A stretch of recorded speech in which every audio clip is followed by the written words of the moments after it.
Welcome to the Vegan Soul Sister channel. I'm Joey, and today would have been Talk Story with the Plant-Based Newbie, but it's not. It's Talk Story with me, and I'm going to be talking about my vegan journey. As some of you guys know from watching my introduction video, you know that I'm Korean and black. I was born in Korea in 1970. Yes, do the math. And I lived there until 1979.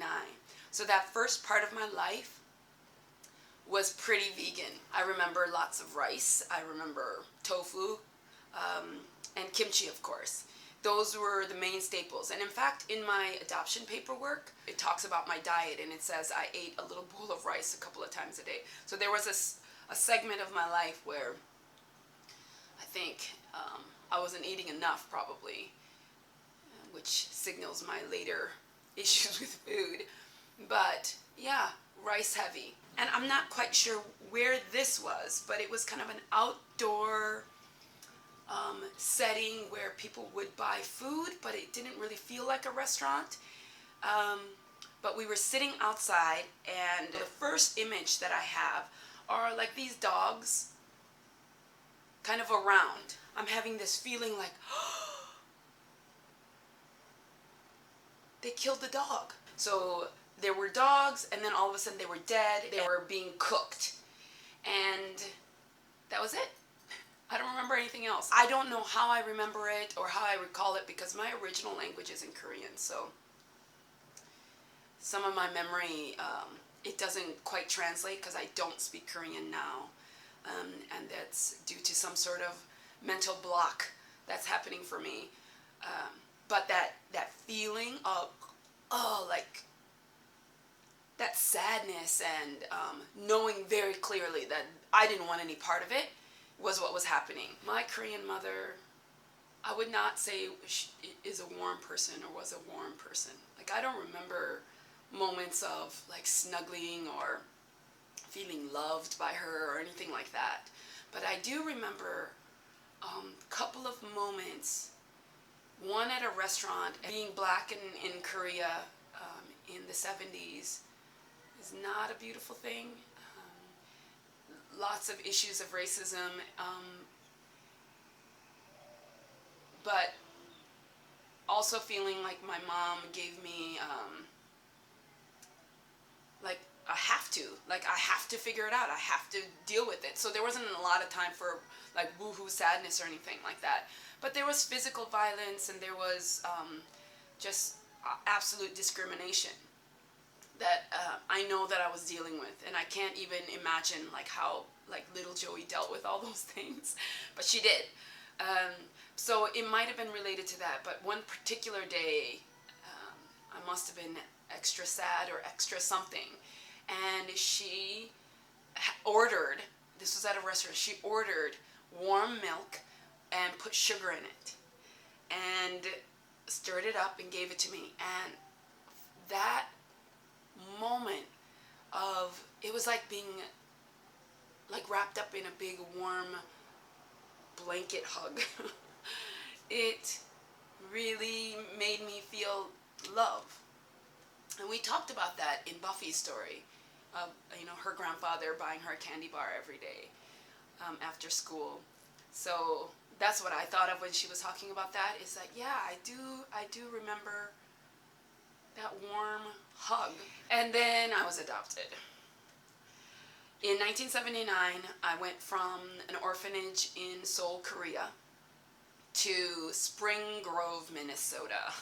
So standard American diet back in the early 80s. So fast meals, and kind of everybody was busy, and you know, it was a two-career household for a lot of middle-class white people. And so home cooking was just not a thing. I don't remember having a direct relationship with making food. And in my American home, it was like microwave stuff, fast stuff, heat up stuff, throw it in the oven stuff. And so in Korea, like, the cringeworthy factor is the whole issue of dog, and it's still an issue today. And I challenge you to like excavate your own emotions around this. Like the notion of eating dog, like how horrified are you by that while you're eating your bacon?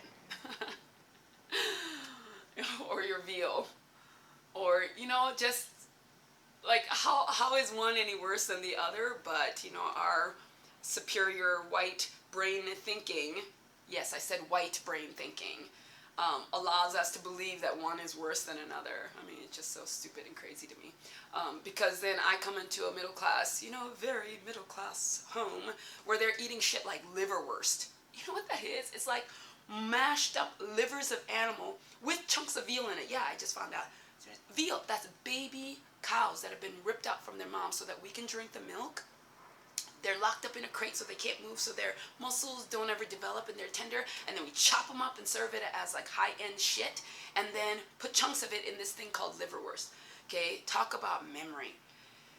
So my adoptive father loved spreading this, and I don't know how often he had it. I think he considered it a treat. But however often that happened, I do recall like smelling it for this first time and the gag reflex. Like, I didn't have that emotional tie as I did with the dog, because first of all, I was 5 when that happened, and it was moving, and then it was like this thing that people were going to eat. Liverwurst, you're so disconnected, because by the time that it gets put into that, it's like a sausage casing thing. It's all mashed up. It doesn't resemble an animal, so everybody feels better about eating that. So anyway, you squeeze it out and you spread it over. But if you've ever smelled it, I'm so sorry. You know what I'm talking about. And if you haven't, oh, count your blessings. But not only was I dealing with the issue of being adopted, I was dealing with the issue of being the only black person in most of these places. And then we moved every 4 years because they had careers to pursue. And so every 4 years, I was getting ripped away from like the little friends that I did make, and it was difficult. And so I just, stopped making really good friends.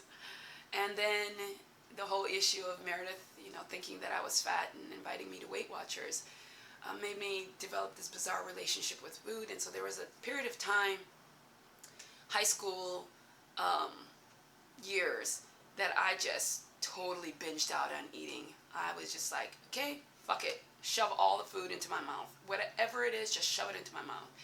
And, in groups, private, drive-thrus. I was working at the time, so I had money. I worked at a pizza place, so they would give us pizza at the end of the day. So I was I was just eating shit. So from 9 to about 18, it was a goddamn free-for-all. It was gross. Like, thinking back, it's just, I relate it all to just being unconscious and sad.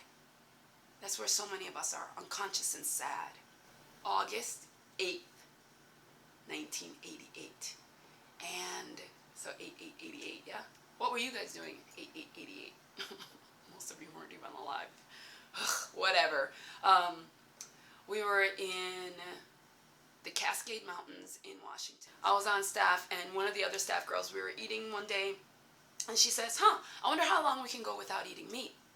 I was just like, done, I can do it. And so we were like, let's see who can go the longest. So in the summer of 1988, I met a bet with this girl. I don't even remember her name. I don't know what she's doing or where she is, but I'm winning. I'm still winning. I am winning.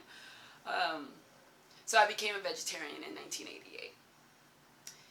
And then I traveled quite a bit. I was like sick of being around white people. I wanted to see some reflections of this, just what would it feel like to be around other brown people? Because I had to spend the first part of my life in Korea with a bunch of Koreans who just were not ashamed to just say, I fucking suck because I'm black. In fact, I couldn't even go visit my grandparents. I would have to stand at the sidewalk, like at the edge of the block, and wait while my mother visited her parents because, this was too shameful. So I spent the first part of my life like that. And then the second part in the Midwest. Minnesota, Iowa, Kansas. Then I went to school in Indiana. Oh my God. With a bunch of white people. And I was just like, God, this sucks, man. This sucks ass. So, excuse my language. So I started traveling. I went to Nicaragua to pick coffee with my college group. And I was like, oh my God, brown people. Brown people who looked at me was like, hey, what's up?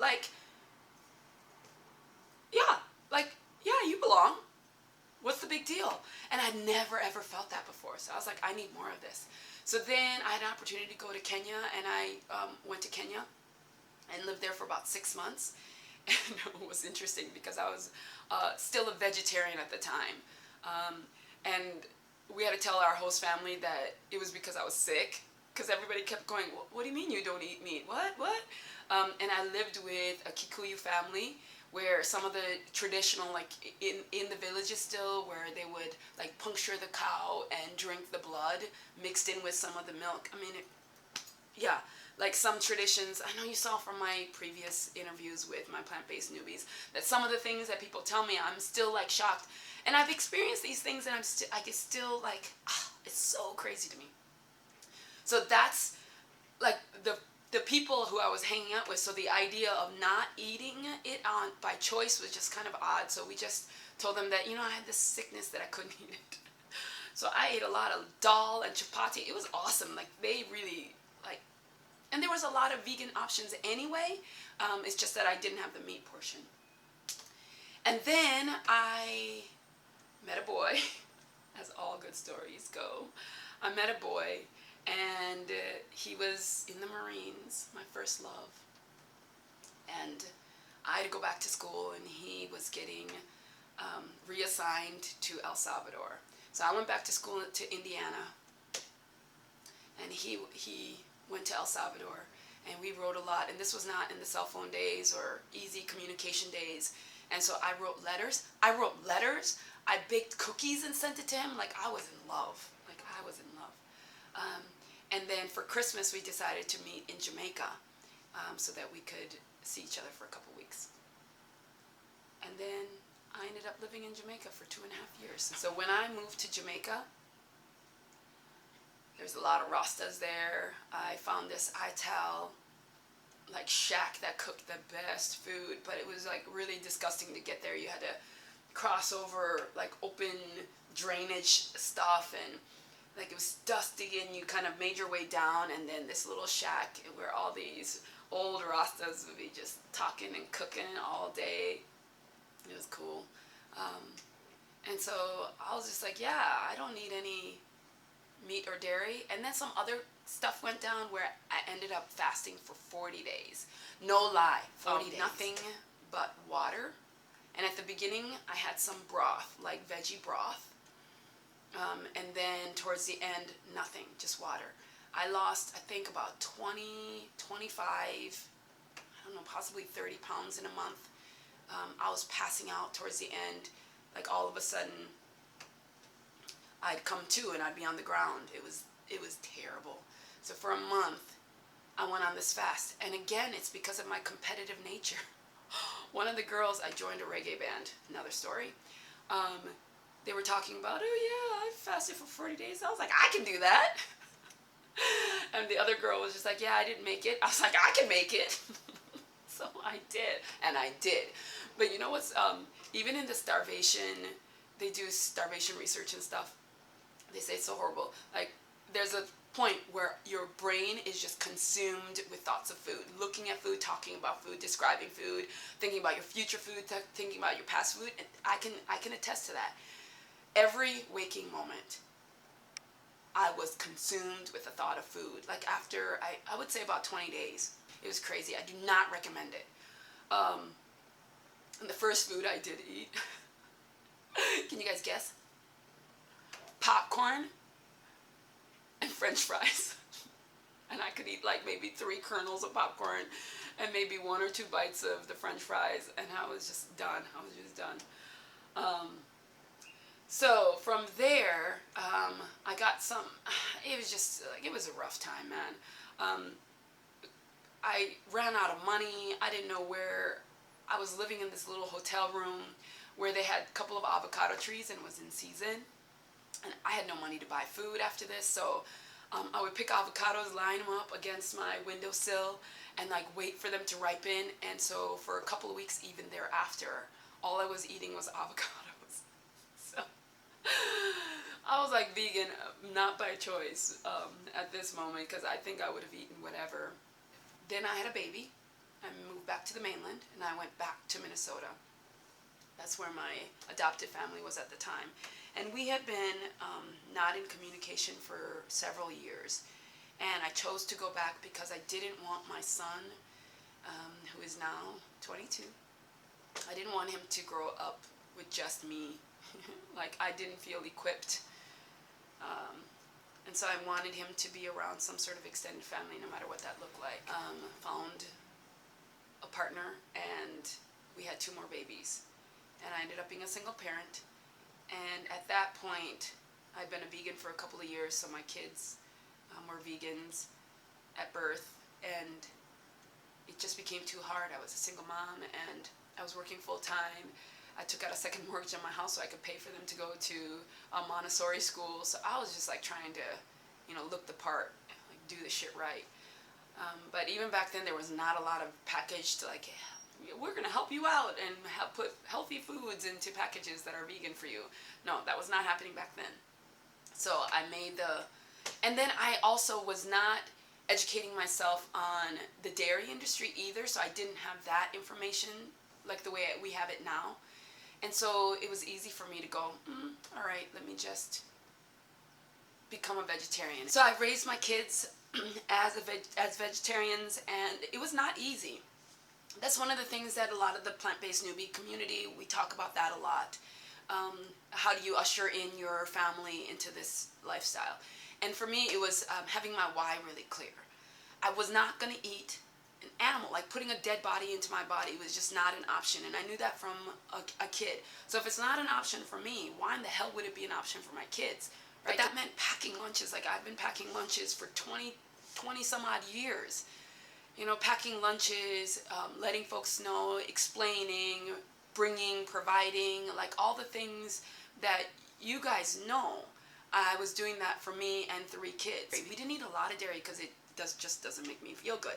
Except with my daughter, who's 16 now, there was a point when things were really like rough and sad. Like, we've come through some times. And at one point, I remember making her warm milk and sugar. And she really just connected with that. And I connected with her connecting with it. And it made me feel connected to this past that I was so sad that I didn't have. And so it was really powerful. Like, obviously, it's making me feel weepy right now. So then we moved to Hawaii. And this was about 11 years ago. We moved here. And we thought, fish, we can eat fish because it's an island and a lot of it's caught right here, and that's healthy, and so for my boys, definitely, they were just like, yeah, I wanted to try it. So my boys really connected with that fish, so they're now currently pescatarians. My daughter never connected with that, so she's remained a vegetarian her entire life. And I dabbled in fish and shellfish while I was here. Like, on and off through the years. So I became this junk food vegetarian, sometimes pescatarian, just eating myself full of crap and just unhappy in my life and unhappy in my relationship, and it showed. My 40th birthday, I decided that I need to make some significant changes, and I talk about that in my Fat to Fit journey. But I really did not make the connection until last year, 2015. And I remember thinking in my 20s when I made that conscious transition, I don't remember the date, but I do remember making the conscious choice.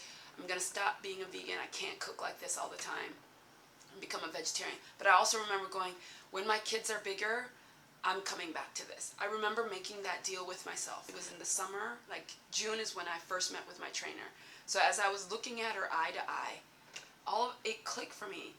I remember, like, the voices in your head. Oh, I have them. Do you have them?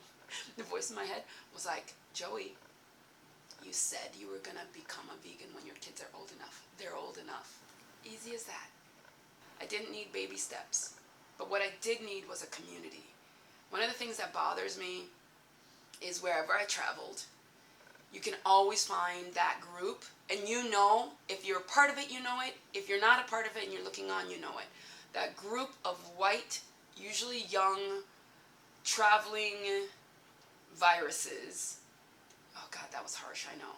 But in my mind, that's just kind of how, whether it was in Nicaragua, Kenya, Jamaica, here, you have that young group of white, oh, we're living off the land, and we're so healthy and we're so clean. Like, it just feels so invasive to me. And that's like the vegan community. That's the kind of places that I feel like I have to be if I want to have my food choices represented. And I thought, I cannot do it like that here. I can't not do it. If you go to vegan PLANTLUCKS and crap like that, you look that up and it's all white people. I'm thinking, this is not, this can't be right. Like, it takes so much work for me to be quiet about it. Okay, let me say it like that. And so I thought, okay, if this is something that I want a community of color that supports the way that I eat, then I might have to really spend a lot of energy looking for that or creating that. That's made a huge difference. So when you see all this plant-based newbie stuff and the challenges of the clean eating, it's really selfish. It's because I want a community that supports me while I support them. And it feels so good. If you saw the Veganuary PLANTLUCKS celebration on Coconut Island, I just posted that last week. God, that's what I wanted. And so that's what I'm creating. And I'm very excited by that. That's the community I want to be a part of. When I invite like a Hawaiian woman to join this journey and bring her to a restaurant and she says, this doesn't feel like it's for me. What she's saying is it's too damn white. And we gotta listen to that. So the way that I do it is I could bitch about it and I could talk about it and I could point it out. You know, this group of people that I've, taken, they land in Hawaii and all of a sudden they're like Hawaiian. They talk about, Malama the Aina and it just makes me like puke. But if you don't know, you don't know. I'm telling you, so now you know. That's what she's talking about when she feels like it feels like it's not meant for us. And so what is meant for us? And my solution is, well, I just create that. I just create that so that I don't have to bitch about it. Because I'd rather be laughing and smiling than bitching and whining.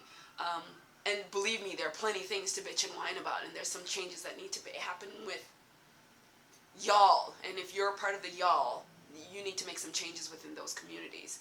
But as far as me, my energy goes here.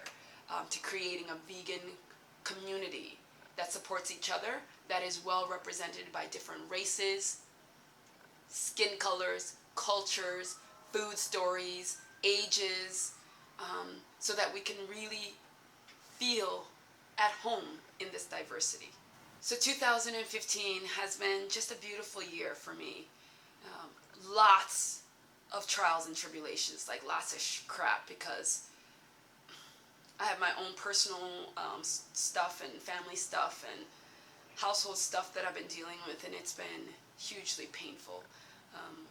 But what's allowed me to get through some of that is the community that I've been able to create through both my Zumba life and now my plant-based health life. So those two together has created like a network and a safety net of people that I really feel like I can count on, and reiterates the point that it's not any single issue.